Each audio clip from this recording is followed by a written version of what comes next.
Now, I want to talk about this 60 Minutes interview with Joe Biden last night because it did touch a lot, obviously, on the conflict in Israel. He and Janet Yellen are now saying, don't worry, we can handle, Ukraine war and Israel war. We can handle both. We can handle funding. We are, of course, the world's, police, the world's charity, all the things. Yeah. Listen. You just print more if you run out. That's totally fine. Nothing's going to go wrong there. But I want to get into Biden talking about Iran as well. You have Lindsey Graham basically saying like, bomb it all to hell, which is a little aggressive, in my opinion. But Biden said, despite the reporting that we had heard that Hamas was meeting with Iran months ago, planning this, despite you seeing how well put together this was and well funded this was and knowing there's no way they could have done it on their own. But Joe Biden said last night there's no clear evidence that Iran was behind the attacks on Israel. Watch. Is Iran behind the Gaza war? I don't want to get into classified information, but to be very blunt with you, there is no clear evidence of that. At this point, no evidence that Iran is behind any of this. Correct. Now, Iran constantly supports Hamas and Hezbollah. I don't mean that. But in terms of did they have foreknowledge? Did they help plan the attack? There's no evidence of that at this point. Okay. I want to play a Yaku's already he's already had it. So I want to play a couple more clips and then have you guys react to them. So Joe Biden, on this note, we're talking about all this conflict in the Middle East, and he was asked if he plans to run again. And he's like, well, who else is going to broker a deal in the Middle East for world peace? None other than me, Joseph Robinette Biden. Duh, don't I look like I have the wherewithal to broker world peace? Are you sure that you want to run again? Yes, because I'm sure, look, when I ran, I said, the world's at an inflection point. Sure is. The world's changing, but we have an opportunity to make it. So imagine if we were able to succeed in getting the Middle East put in place where we have normalization of relations. I think we can do that. Imagine what happens if we, in fact, unite all of Europe and Putin is finally put down where he cannot cause the kind of trouble he's been causing. We have enormous opportunities. That is awe-inspiring. So here is Joe Biden when, he's saying that who better to do it than me, right? Although he did say when I ran, the world was in a bad place. Honey, it ain't gotten no better since you've been in office, buddy. But he also was given the opportunity to say, well, what would you say to Hezbollah? They might be entering the northern borders down there. Like, what would you say? What is your stance? And I mean, this is a very strong statement by the president of the United States. Watch. There's limited fighting already on the northern Israeli border, and I wonder what is your message to Hezbollah and its backer, Iran? Don't. Don't come across the border. Don't escalate this war. That's right. Don't. There you have it. Yeah, I don't know what's going to come of that. Don't. Yeah, trying to present it as he's I don't think anybody believes that. I don't think his own base believes that he's the one that's going to be best suited. He tried to,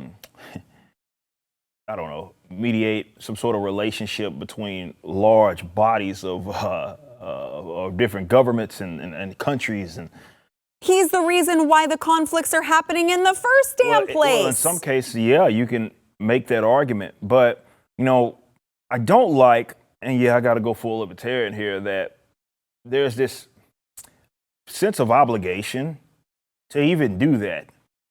And what I mean by is thinking that you can get everybody on the same page, because that's money. That's resources. That's more of what you've gotten in years past, where it's funding both sides of wars, inevitably speaking, whether you claim it was by accident or we didn't know they were going to use the guns to then kill the other side that you were supposedly back. We had no idea that was going to happen, even though it keeps happening over and over again. It's not your job, is the argument that I would make.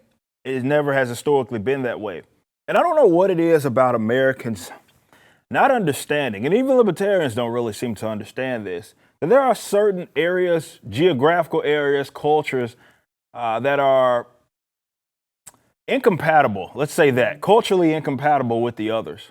Mm-hmm. They have a different set of core beliefs, morals, ethics, and in trying to play the whole kumbaya thing, if anything, what you end up with is more conflict. What I would like, it's the same thing that I would like in this country, is an acceptance that, well, some people are just different.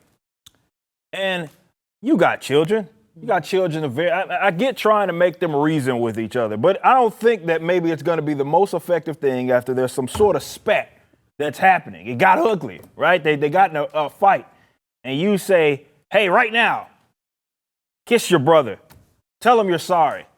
And it's like, yeah, you might do that, but is that actually going to be genuine? No. Probably not. Like, they're just doing it because you said to do it. And you're not actually resolving any actual conflict there. And I think that's the harsh thing that we have to kind of accept, or other people should accept, is that some folk ain't just going to like each other. And in trying to force them to be compatible, you're actually forcing people to engage in a conflict.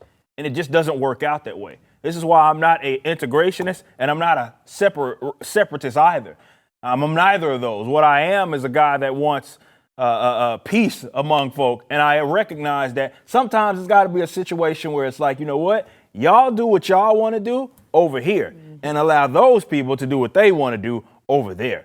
And maybe they don't get along, but that's okay. Maybe they can even trade with each other, and that'll be the closest that they'll get to actually having some sort of, I don't know, good conversation out of that, whatever you want to call it, something positive coming from it, whatever. That's fine.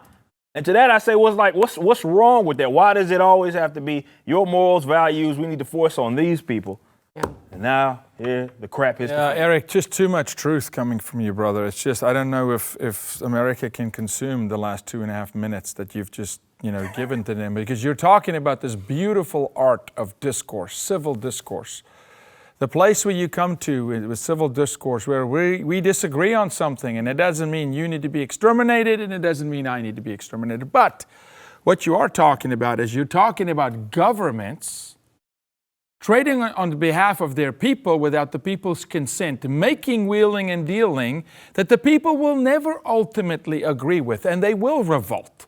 Yeah. And they will ultimately fight back, and there will be discourse, because you're looking at the one world government, which America in that whole prom has been prostituted to the world. Yeah. Wow. Prostituted. That's a good way to put it. Our judicial system, our resources, our money, our power, our influences is being prostituted to someone else's battle.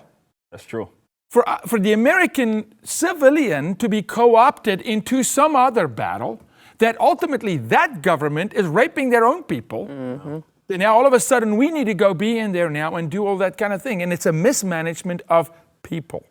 It's leadership that's so corrupt. This is why he's saying, get all of Europe together. What he's talking about is Macron from France and Italy and whoever the prime minister is of the UK at the moment, because at that upper tier now, we got to agree. But the peasants down here, we'll move them with, no, it's never going to work. The people at some point will always revolt. Look at Hungary, what's happening. Look at Central Africa. So you're making just a common sense point. It's not even libertarian, like you said. It's just, it's not going to work. And I always, equate it to tribes in Africa.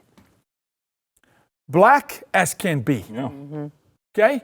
Yet don't get along. Yeah. I'm talking about the Zulus and the Sutus won't walk in the same street in 2023 in suits. It's not even like they're in loincloth uneducated. No, some of them are educated in Oxford and Cambridge, and there you go. We don't agree on certain core things. We will agree to be civil and live in this country together. I'll buy food from you, you buy food from me, but you're not going to make me be you. Yeah. If you like that clip, there is plenty more where that came from. Click the link in the description below to subscribe to the News and Why It Matters YouTube channel to watch the full episode.